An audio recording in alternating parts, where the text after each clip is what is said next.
Hello friends, welcome back to our channel ABM Aari designer. இன்றைக்கி பார்த்தீங்கன்னா ஆரி work end knot வந்து எப்படி பண்ணலாம் அப்படிங்கிறத தான் பார்க்க போகிறோம். ரொம்ப ரொம்ப புதுசாக ஃப்ரெஷ்ஷாக ஒன்றுமே தெரியாது, ஆரி ஒர்க் வந்து எனக்கு ஜீரோ நாலேஜ் தான் இருக்குது அப்படிங்கிறவங்களுக்கு கூட ரொம்ப தெளிவாக புரிகிற மாதிரி இந்த வீடியோ மேக் பண்ணியிருக்கேன். வீடியோவை ஃபுல்லாக பார்க்குறதுக்கு முன்னாடி நம்ம சேனலில் புதுசாக பார்க்குறவங்க பிடிச்சிருந்தா சப்ஸ்கிரைப் பண்ணிக்கோங்க. அப்படியே பக்கத்தில் இருக்க பெல் பட்டனையும் கிளிக் பண்ணிக்கோங்க. அப்போ தான் நான் போடுற வீடியோஸ் உடனே நோட்டிஃபிகேஷன் வரும். ஃபஸ்ட்டு பார்த்திங்கன்னா ஆரி ஒர்க் வந்து சுத்தமாக தெரியாதுங்கிறவங்களுக்கு ஒரு டைப் ஆஃப் எண்டு நாட்டு வந்து யூஸ் பண்ணிக்கலாம். ஆனால் அந்த நாட்டை வந்து நம்ம டிசைன் பண்ணும்போது, அதாவது ஒரு ப்ளவுஸை வந்து மேக் பண்ணும்போது பண்ண முடியாது. செகண்ட் டைப் அண்ட் தேர்ட் டைப்பில் நாட் இருக்குது. அந்த நாட் எப்படி பண்ணலான்னு தெளிவாக பார்க்கலாம். பார்க்குறதுக்கு முன்னாடி பார்த்தீங்கன்னா இன்றைக்கி வந்து ஆரி எண்டு நாட்டு போடுறதுக்கு ப்ராக்டிஸ் பண்ணுறதுக்கு எந்த நூல் பெஸ்ட்டு அப்படின்னு பார்த்தீங்கன்னா சில்க் த்ரெட்டு பண்ணவே கூடாது. ஜரி த்ரெட்டில் வந்து நம்ம போட்டோம், அதாவது எண்டு நாட்டு ட்ரை பண்ணோம் அப்படின்னா ஈஸியாக டக்குன்னு கற்றுக்கலாம். நார்மல் மெஷின் நூலில் பண்ணுறதை விட ஜரி த்ரெட்டில் வந்து எண்டு நாட் போடுறதுக்கு ப்ராக்டிஸ் பண்ணிக்கிறது, பிகினராக இருக்கவங்க ப்ராக்டிஸ் பண்ணிக்கிறது ரொம்பவே நல்லது. எண்டு நாட் பார்த்திங்கன்னா ஆரம்பத்தில் பிரிஞ்சு வந்துகிட்டே இருக்கும். அந்த மாதிரி வருதுங்கிறதுனால கவலைப்பட தேவையில்லை. ப்ராக்டிஸ் பண்ணிகிட்டே இருந்தோம் அப்படின்னா சூப்பராக பண்ணிட முடியும். ஆனால் சில சில்க் த்ரெட்டு வந்து ரொம்ப சாஃப்டாக இருக்கிறதுனால அதில் வந்து எண்டு நாட் ப்ராக்டிஸ் பண்ணுறது கஷ்டம். ஸோ இப்போ வந்து ஜரி த்ரெட்டில் தான் வந்து நம்ம எண்டு நாட் வந்து எப்படி போடலாம் அப்படின்னு பார்க்கலாம். ஃபஸ்ட்டு வந்து பிகினராக இருக்கவங்க இந்த எண்டு நாட்டை போடும்போது பார்த்திங்கன்னா அவங்களுக்கு போட வராது. ஏன்னா நார்மல் செயின் ஸ்டிச்சே வந்து அவங்க ப்ராக்டிஸ் பண்ணிகிட்ருப்பாங்க. புதுசாக பழகிறவங்களாக இருக்கும்போது எண்டு நாட் போடுறது ரொம்ப கஷ்டமான வேலை. ஸோ அதாவது பிகினராக இருக்கவங்களுக்கு ஒரு கஷ்டமான ஒர்க். அதனால் அந்த மாதிரி பிகினராக இருக்கவங்க இந்த மாதிரி பண்ணிடுங்க. ஃபஸ்ட்டு எந்த இடத்துல நாட் போட போகிறோமோ அந்த லூப்பை வந்து நல்லா கொஞ்சம் ஓரளவுக்கு பெருசாக இழுத்துக்கணும். கொஞ்சம் லாங்காக இழுத்துடணும். அந்த லூப்பை இழுத்துட்டு நம்ம நீடில் அதிலேருந்து எடுத்துட்டு நம்ம என்ன பண்ணணும்னா அந்த லூப், அந்த வளைவாக இருக்கு இல்லையா, அந்த லூப்பை வந்து மிடில் விட்டு சிசரால் நம்ம கட் பண்ணி விட்டுணும். கட் பண்ணோன்னா நமக்கு கீழே நம்மளோட லெஃப்ட் ஹேண்டில் இருக்க த்ரெட்டு வந்து நம்ம இழுத்தோன்னா வந்துடும். மேலே ஒரு த்ரெட்டு மட்டும் இருக்கும் இல்லையா, அந்த த்ரெட்டை கீழேருந்து நம்ம ஆல்ரெடி ஸ்டிச் பண்ண ஸ்டிச்சிங் அந்த ஹோலுக்கு பக்கத்துலேயே நீடில் மேலே கீழேருந்து மேலே நம்ம விட்டு அந்த எக்ஸஸ் த்ரெட்டை கீழே இழுத்து விட்டுறணும். அதாவது அந்த ஃப்ரேம்க்கு கீழே இழுத்து விட்டுறணும். இந்த மாதிரி பண்ணுறது பார்த்திங்கன்னா பிகினராக இருக்கவங்க, அதாவது செயின் ஸ்டிச்சே ஒழுங்காக வரலை அப்படின்னு ப்ராக்டிஸ் பண்ணிகிட்ருக்கவங்க இந்த நாட்டை வந்து யூஸ் பண்ணிக்கலாம். அவங்க வந்து ப்ராக்டிஸிங்கில் தானே இருப்பாங்க. ஸோ அப்படி பண்ணிக்கலாம். அதுக்கு அடுத்து ஓரளவுக்கு ப்ராக்டிஸ்லாம் பண்ணியாச்சு. இப்போ வந்து நான் கொஞ்சம் ப்ளவுஸ் எல்லாம் போட ஆரம்பிச்சிட்டேன். ஆனால் அந்த எண்டு நாட் வந்து ப்ராப்பராக கொஞ்சம் வரணும் அப்படிங்கிறவங்க இந்த நாட்டை வந்து ஃபாலோ பண்ணலாம். இது வந்து number 2 second type of end knot இப்போ நம்ம பார்க்க போகிறோம். இப்போது கொஞ்சம் 4-5 ஸ்டிச் நான் போட்டுட்டேன். இப்போ நான் எண்டு நாட்டு போட போகிற இடத்துல அந்த லூப்பை வந்து நல்லா பெருசாக இழுத்து ஏன்னா ஜரி த்ரெட்டுங்கிறதுனால நம்ம சொல்கிற பேச்சை கேட்கும். அதனால் நல்லா இந்த மாதிரி கொஞ்சம் விரிச்சு விட்டுக்கிட்டோம். அதுக்கப்புறம் மிடில் நம்ம ஆல்ரெடி ஸ்டிச் பண்ணதுக்கும் பக்கத்துலேயே இன்னொரு லூப் எடுக்கிறேன். இப்போ ஃபஸ்ட்டு லூப்பை கீழே வச்சுட்டோம். செகண்ட் லூப்பை அடுத்தது நம்ம எடுத்துகிட்ருக்கோம். இந்த செகண்ட் லூப்பை ஃபஸ்ட்டு லூப்பை விட கொஞ்சம் பெரிய சைஸில் எடுத்துக்கிறேன். ஓகேங்களா? இப்போ ஃபஸ்ட்டு லூப் அடியில் போயிடுச்சு, செகண்ட் லூப் மேலே வந்துருச்சு. மேலே வந்ததுக்கப்புறம் ஃபஸ்ட் லூப்பை நம்ம எந்த அளவுக்கு சின்னதாக்க முடியுமோ அந்தளவுக்கு, அது ரொம்ப இழுத்துறக்கூடாது. கொஞ்சம் இந்த மாதிரி 2 லூப்பும் ஒன்று மேலே ஒன்றா இருக்குது. இப்போது ஃபஸ்ட்டாக எடுத்தது அடியில் போயிடுச்சு, செகண்டாக எடுத்தது தான் மேலே இருக்குது. ஸோ அந்த செகண்ட் லூப் வழியாக உள்ளே விட்டு ஃபஸ்ட்டு லூப்பை பிடிச்சிக்கிட்டேன். ஃபஸ்ட்டு லூப்பை பிடிச்சிட்டு நம்ம கீழே த்ரெட்டை இழுக்கும்போது பார்த்திங்கன்னா அப்படியே டைட் ஆகிடும். அவ்வளோதான், சூப்பராக விழுந்துருச்சு பாருங்கள் எண்டு நாட். பிகினராக இருக்கவங்க ஃபஸ்ட்டு இருக்கிறத யூஸ் பண்ணி நம்ம ஸ்டிச் பண்ணதுக்கப்புறம் அப்புறம் இந்த செகண்ட் எண்டு நாட்டை வந்து நம்ம யூஸ் பண்ணலாம். இப்போ இதுலேயும் எக்ஸஸாக கொஞ்சம் அந்த த்ரெட்டு நீட்டிகிட்டு இருக்கு இல்லையா, அந்த த்ரெட்டை நம்ம என்ன பண்ணணும், கீழேருந்து நம்ம நீடியில் உள்ளே விட்டு அந்த லூப்பை கீழே எடுத்துகிட்டு போயிடணும், ஃப்ரேமுக்கு அடி சைடு கொண்டுட்டு போயிடணும். அவ்வளோதான். இந்த மாதிரி யூஸ் பண்ணலாம். அதாவது எக்ஸஸாக த்ரெட்டு இருக்குங்கிற பட்சத்தில் நம்ம அந்த மாதிரி எடுத்துகிட்டு போயிடணும். இந்த மாதிரி எக்ஸஸாக த்ரெட்டு வராமல் இருக்கிறதுக்கும் வந்து அடுத்த third type of end knot நம்ம போட போகிறோம். இந்த செகண்ட் டைப்பே இன்னொரு டைம் நல்லா கிளியராக எக்ஸ்பிளைன் பண்ணுறேன் பாருங்கள். ஃபஸ்ட்டு வந்து நம்ம நாட் போட போகிற இடத்துல அந்த லூப் அந்த செயினை வந்து நல்லா கொஞ்சம் பெருசாக இந்த மாதிரி நம்ம வந்து கொஞ்சம் ரவுண்டாக விரித்து வச்சிடணும்.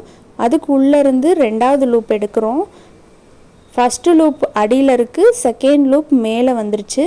ஸோ இந்த செகண்ட் லூப் வழியாக உள்ளே போய் அந்த அடியில் இருக்க ஃபஸ்ட்டு லூப்போட அந்த த்ரெட்டில் அந்த நம்மளோட நீடியில் அந்த கொக்கி மாதிரி இருக்கு இல்லையா, அதில் பிடிச்சிக்கிட்டு நம்ம கீழே இழுத்துடணும். ஓகேவா? நம்ம ஃபஸ்ட்டு லூப்பை தான் வந்து நம்ம பிடிச்சிருக்கோம், செகண்ட் லூப்பை கீழே இழுத்துறோம். ஆனால் செகண்ட் லூப் வந்து நம்மளோட ஃபஸ்ட்டு லூப்புக்கு மேலே இருக்குது. ஓகேங்களா? அவ்வளோதான். இப்போ இந்த எக்ஸஸாக இருக்கக்கூடிய த்ரெட்டை வந்து நம்ம கீழேருந்து இழுத்து விட்டுருவோம். ஆனால் இதுக்கு வந்து ஒரு இந்த மாதிரி நாட்டை வந்து நம்ம கற்றுக்கிட்டோம் அப்படின்னா இது எந்த அளவுக்கு வந்து நமக்கு ரொம்பவே ஹெல்ப்பாக இருக்கும் அப்படின்னு பார்த்தீங்கன்னா, ஒரு ப்ளவுஸை டிசைன் பண்ணும்போது அந்த ப்ளவுஸில் வந்து நம்ம செயின் ஸ்டிச் வந்து ஒரு 3 லேயர் 4 லேயர்னு நம்ம போடுவோம் இல்லையா, அந்த மாதிரி போடும்போது இந்த மாதிரியான எண்டு நாட்டை வந்து நம்ம அடிக்கடி யூஸ் பண்ணி போட்டோம் அப்படின்னா ஒரு நெக்கில் வந்து ஒரு 4-5 இடத்துல எத்தனை இடத்துலையோ அதுக்கு மேலே கூட நம்ம பண்ணிக்கலாம். இந்த மாதிரி நாட்டை வந்து நம்ம யூஸ் பண்ணோம் அப்படின்னா ப்ளவுஸ் வந்து ஃப்யூச்சரில் நம்ம பண்ணி கொடுத்து கொஞ்சம் நாட்களில் கண்டிப்பாக கொஞ்சம் ஏதாவது கைப்பட்டு பிரிஞ்சிடும் இல்லையா, ஒரு ஊக்கு குத்தும் போது நம்ம பின் பண்ணும்போதெல்லாம் குத்தி இந்த நூல் வந்து பிரிஞ்சுக்காமல் இருக்கும். ஏன்னா இது வந்து சிங்கிள் லேயர் த்ரெட்டில் நம்ம பண்ணியிருப்போம். ஒரு நூல் பிரிஞ்சால் கூட படப்படன்னு ஃபுல்லாக பிரிஞ்சிடும். அது பிரியாமல் இருக்க இந்த எண்டு நாட்டை யூஸ் பண்ண முடியும். எப்படின்னு இப்போ பார்க்கலாம் பாருங்கள். ஃபஸ்ட்டு வந்து ஒரு 4-5 ஸ்டிச் நம்ம போட்டுட்டேன். அகைன் அந்த லூப்பை வந்து லாங்காக எடுத்துட்டு அதுக்குள்ளார அடுத்த லூப் எடுக்கிறேன். இந்த லூப் இந்த செகண்டாக எடுத்த அந்த லூப்புக்குள்ளே ஃபஸ்ட்டு லூப் தெரியுது இல்லையா, அந்த லூப்பை நீடிலால் பிடிச்சிக்கிட்டு கீழே வந்து நான் த்ரெட்டை வந்து இழுத்தோன்னே இந்த மாதிரி இருக்கும் இல்லையா, இதை வந்து நம்ம அடியில் எடுத்து விட்டுருவோம். அதாவது ப்ராக்டிஸ் டைமில். இதே ப்ளவுஸில் பண்ணும்போது அந்த லூப்பையே வந்து நம்ம செயின் ஸ்டிச் அடுத்த ஸ்டிச்சுக்கு நம்ம யூஸ் பண்ணி போயிட்டே இருக்கலாம். இப்போ புரிஞ்சிருக்கும்னு நினைக்கிறேன். இந்த மாதிரி நம்ம நிறைய இடத்துல வந்து எண்டு நாட்டை வந்து நம்ம போட்டுட்டு நம்ம ட்ரை பண்ணும்போது ஒருவேளை அந்த ப்ளவுஸில் இருக்க அந்த த்ரெட்டு வந்து பிடிச்சி இழுத்துட்டாலும் நாட் வரைக்கும் தான் இழுக்கும். அதுக்கு மேலே நாட் போட்டிருக்கிறதுனால பிரிஞ்சு வரத்துக்கு சான்ஸ் இருக்காது. புரிஞ்சிருக்கும்னு நினைக்கிறேன். ஏன்னா கீழே இருந்து நம்ம ஒரே ஒரு த்ரெட்டை இழுத்தோன்னா படப்படன்னு நம்ம ஸ்டார்ட் பண்ண இடம் வரைக்கும் பிரிஞ்சு வந்துடும். ஸோ எண்டு நாட் வந்து அதிகமான இடத்துல நம்ம போட்டு நம்ம ப்ளவுஸை வந்து ஃபினிஷ் பண்ணோம் அப்படின்னா பிரிஞ்சு வரத்துக்கு வேலையில், அப்படியே பிரிஞ்சாலும் கொஞ்சம் தான் பிரிஞ்சிருக்கும், பிரியாது. இப்போ பார்த்தீங்கன்னா எண்டு நாட் போட்டோன்னா அதை கீழே இழுத்து நம்ம ஃப்ரேமுக்கு அடியில் நீடியில் விட்டு நான் இழுத்து விடணும்னு சொன்னேன் இல்லையா, அந்த மாதிரி இழுத்து விடாமல் அதையே அப்படியே கண்டினியூவாக நம்ம போட்டுக்கலாம். ஓகேங்களா? ஓகே. இந்த செகண்ட் டைப் எண்டு நாட் வந்து நல்லா புரிஞ்சிருக்கும் அப்படின்னு நான் நினைக்கிறேன். ஓகே ஃப்ரெண்ட்ஸ், அடுத்து இப்போ தேர்டு எண்டு நாட்டுக்கு நம்ம போயிடலாம். இதில் வந்து நம்ம ப்ளவுஸில் பண்ணும்போது இந்த மாதிரி இந்த நாட்டையும் நம்ம தெரிஞ்சு வச்சுக்கிட்டோம். இப்போ வந்து நம்ம இந்த மாதிரி பண்ணும்போது ரொம்பவே சிரமமாக இருக்கலாம். பெரிய நாட்டாக இழுக்கணும், அப்புறம் சின்ன நாட்டாக போடணும், அந்த மாதிரிலாம் வந்து கஷ்டமாக இருக்கலாம். ஆனால் ப்ராக்டிஸ்னு ஒன்று பண்ணிட்டோம் அப்படின்னா இந்த நாட் வந்து ரொம்ப ஹெல்ப்ஃபுல்லாக இருக்கும். ஓகே, இப்போ third type of end knot நம்ம போட்டுடலாம். ஃபஸ்ட்டு வந்து எப்பவும் போலயே நான் வந்து செயின் எடுத்துக்கிறேன், கீழேருந்து லூப் எடுத்துக்கிறேன். கேமரா ஆனில் இருக்குதுன்னு நினச்சிட்டு நான் 2 லேயர் போட்டுட்டேன். அதுக்கப்புறம் தான் ஆஃபில் இருந்துச்சு. ஸோ மறுபடியும் நான் ஆன் பண்ணிவிட்டு போட்டுட்ருக்கேன். பார்த்திங்கன்னா செயினை வந்து நம்ம எப்பவும் போல் போட்டுட்டு எண்டு நாட் போடுற இடத்துல செகண்ட் டைப் நம்ம என்ன பண்ணணுமோ அதே தான் பண்ண போகிறோம். இதில் கொஞ்சம் என்ன டிஃப்ரெண்ட்டுன்னு பார்த்துடலாம். இப்போ வந்து எண்டு நாட் நான் போட போகிறேன். ஸோ அந்த எண்டு நாட் போட போகிற அந்த லூப்பை கொஞ்சம் லாங்காக இழுத்து விரலாலேயே நான் அப்படியே பிடிச்சிருக்கேன் பாருங்கள். அடுத்த லூப்பை நான் எடுத்துட்டு ஃபஸ்ட் லூப்புக்கும் செகண்ட் லூப்புக்கும் அதே மெத்தட் தான். செகண்ட் டைப் அப்படியே செகண்ட் டைப்பு, பட் சின்ன டிஃப்ரெண்ட். என்ன பண்ணுறேன்னு பாருங்கள். நீடில் வந்து ஒரு 80% பிடிச்சிக்கிட்டே கீழே இழுக்கிறது 80% இழுத்தோன்னே நம்ம நீடில் எடுத்துகிட்டு கீழே இழுத்தோன்னா அந்த லாக் பர்ஃபெக்டாக நம்ம எந்த இடத்துல வந்து நாட் வேணும்னு நினைக்கிறோமோ அந்த இடத்துல பர்ஃபெக்டாக விழுந்துடும். புரிஞ்சிருச்சுங்களா? ஓகே, இப்போ வந்து 3 டைப் ஆஃப் எண்டு நாட்டையுமே வந்து ஒரே டைமில் பார்த்துடலாம். இதில் வந்து third type of end knot வந்து நான் இன்னும் கொஞ்சம் டீட்டெயிலாக பண்ணியிருந்துருக்கணும்னு நினைக்கிறேன். ஓகே, இப்போ செகண்ட் டைம் நம்ம பண்ண போகிறப்ப நான் இன்னும் கொஞ்சம் டீட்டெயிலாகவே சொல்கிறேன். First type of end knot வந்து நம்ம எண்டு நாட்டே போட போகிறதில்ல. லூப்பை வந்து லாங்காக இழுத்துட்டு சிசரால் கட் பண்ணிவிட்டு கீழே வந்து நம்ம ஆல்ரெடி நம்ம போட்ட செயின் ஸ்டிச்சுக்கும் பக்கத்துலேயே அந்த எக்ஸஸ் த்ரெட்டை வந்து கீழே இழுத்து விட்டுருவோம் ஃப்ரேம்க்கு அடியில். ஸோ அது வந்து பிரிஞ்சு வரவே வராது. பிகினராக இருக்கவங்க இந்த டைப் ஆஃப் எண்டு நாட்டை வந்து, இது வந்து எண்டு நாட் கிடையாது, பிகினர்ஸ் யூஸ் பண்ணுறதுக்கு ஒரு டிப்ஸு, அவ்வளோதான். அடுத்து செகண்ட் டைப் வந்து ரன்னிங்காக போகிற அந்த எண்டு நாட் வந்து நமக்கு ரொம்பவே ஹெல்ப்ஃபுல்லாக இருக்கும் ஃப்யூச்சரில் ப்ளவுஸ் பண்ணும்போது. இப்போ ஃபஸ்ட்டு டைப்பில் பாருங்கள், லாங்காக அந்த லூப்பை இழுத்துட்டேன், த்ரெட்டை கட் பண்ணிவிட்டு கீழே வந்து நம்மளோட லெஃப்ட் ஹேண்டில் இருக்க த்ரெட்டை நம்ம எடுத்துருவோம். மேலே ஒரு த்ரெட்டு மட்டும் இருக்கும், அந்த த்ரெட்டை ஃப்ரேம்க்கு அடியில் நம்ம இழுத்து விட்டுருவோம். அதுக்கு நம்ம ஆல்ரெடி போட்ட ஸ்டிச்சுக்கும் பக்கத்துலேயே நீடில் மேலே ஃப்ரேம்க்கு கீழேருந்து மேலே விடுறோம். விட்டு எக்ஸஸ் த்ரெட்டை அந்த கொக்கியில் இழுத்துட்டு போய் கீழே விட்டுட்டோம், அவ்வளோதான். இது வந்து பிகினர்ஸ் பண்ணுறதுக்கு மட்டும்தான். வேறு வந்து ப்ளவுஸ்லலாம் இதை யூஸ் பண்ண முடியாது, பண்ணுனா பிரிஞ்சிரும், சரிங்களா? லூஸ் ஆயிரும் செயின். ஸோ இது வந்து செயின் ப்ராக்டிஸ் பண்ணுறவங்க, நார்மல் பேசிக் செயின் ஸ்டிச் பண்ணுறோம் இல்லையா, அந்த பிகினர்ஸுங்களுக்கு இந்த ஸ்டிச் வந்து சூப்பராக இருக்கும். அடுத்து இப்போ நான் பண்ணிகிட்ருக்கிறது வந்து ப்ளவுஸில் கூட இந்த ஸ்டிச்சு, இந்த எண்டு நாட்டை நம்ம யூஸ் பண்ணலாம்.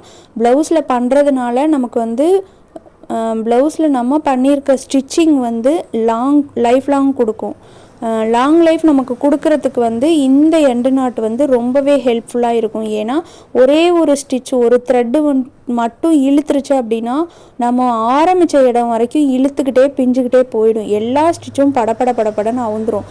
ஸோ அந்த மாதிரி இல்லாமல் இருக்க இந்த ஸ்டிச்சை ஃபாலோ பண்ணலாம். லாங் ஸ்டிச்சாக எடுத்துட்டேன், அந்த லாங் ஸ்டிச்சை நல்லா இப்படி விரித்து விட்டுக்கலாம். பிகினராக ஃபஸ்ட்டு ப்ராக்டிஸ் பண்ணிகிட்ருக்கவங்க இந்த மாதிரி பண்ணிக்கலாம். போக போக இது வந்து ஈஸியாகிடும்.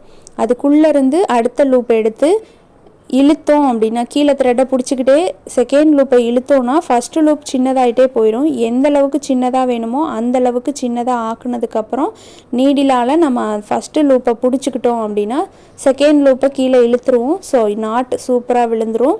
இதுலேயும் அந்த எக்ஸஸ் த்ரெட்டை கீழேருந்து நம்ம எடுத்து விட்டுறலாம். கீழே நாட் மேலே போட்டோன்னே கீழே த்ரெட்டை நம்ம கட் பண்ணிடுவோம். நம்ம லெஃப்ட் ஹேண்டில் இருக்க த்ரெட்டை கட் பண்ணதுக்கப்புறம் எக்ஸஸ் த்ரெட்டை கீழே வந்து ஃப்ரேம்க்கும் அடியில் நம்ம எடுத்து விட்டுறலாம், அவ்வளோதான். Second chain. அடுத்து செகண்ட் நாட்டு. இப்போ தேர்டு நாட் போட போகிறோம். இந்த தேர்டு நாட்டு வந்து நம்ம போடும்போது த்ரெட்டில் வந்து நம்ம ஃப்ரேமில் இருக்க கிளாத்துக்கு பக்கத்தில் வரும்போது கரெக்டாக நம்ம நீடில் எடுத்துடணும். எடுத்துகிட்டு கீழே இழுத்துட்ருக்கும்போது நீடில் எடுத்துகிட்டு இழுத்தோன்னா நாட் வந்து பர்ஃபெக்டாக கிளாத்தில் போய் அழகாக உட்காந்துக்கும். இந்த டைப் ஆஃப் எண்டு நாட்டுக்கு வந்து கொஞ்சம் ப்ராக்டிஸ் தேவை. அதாவது எந்த இடத்துல கரெக்டாக நம்ம விட்டால் லாக்கு போய் பர்ஃபெக்டாக உட்காரும் அப்படிங்கிறத தெரிஞ்சுக்கிறதுக்காக நாட்டை வந்து அந்த லூப்பை வந்து கையில் பிடிச்சிட்டு அது பக்கத்துலேயே அடுத்த லூப் எடுத்துட்டு நீடில் திருப்பி ஃபஸ்ட்டு லூப்பை போய் கேட்ச் பண்ணிவிட்டு கீழே இழுக்கிறோம். பக்கத்தில் வந்தோன்னே நீடில் எடுத்துட்டோம் அப்படின்னா இந்த நாட் போய் கரெக்டாக உட்காந்துக்கும், அவ்வளோதான். ப்ராக்டிஸ் பண்ணிகிட்டே இருக்க பார்த்திங்கன்னா இந்த நாட் வந்து பிரிஞ்சு வராது. ஆரம்பத்தில் பிரிஞ்சுட்டே இருக்க மாதிரி இருக்கும், போக போக சூப்பராக எண்டு நாட் வந்துடும். ஓகே ஃப்ரெண்ட்ஸ், இந்த வீடியோ உங்களுக்கு பிடிச்சிருக்கும் அப்படின்னு நான் நினைக்கிறேன். பிடிச்சிருந்தா நம்ம சேனலை சப்ஸ்கிரைப் பண்ணிக்கோங்க. அப்படியே பக்கத்தில் இருக்க பெல் பட்டனையும் கிளிக் பண்ணிக்கோங்க. அப்போ தான் நான் போடுற வீடியோஸ் உடனே உங்களுக்கு நோட்டிஃபிகேஷன் வரும். நெக்ஸ்ட்டு சூப்பரான ஒரு வீடியோவில் நான் வந்து உங்களை மீட் பண்ணுறேன். Thank you so much. பாய்.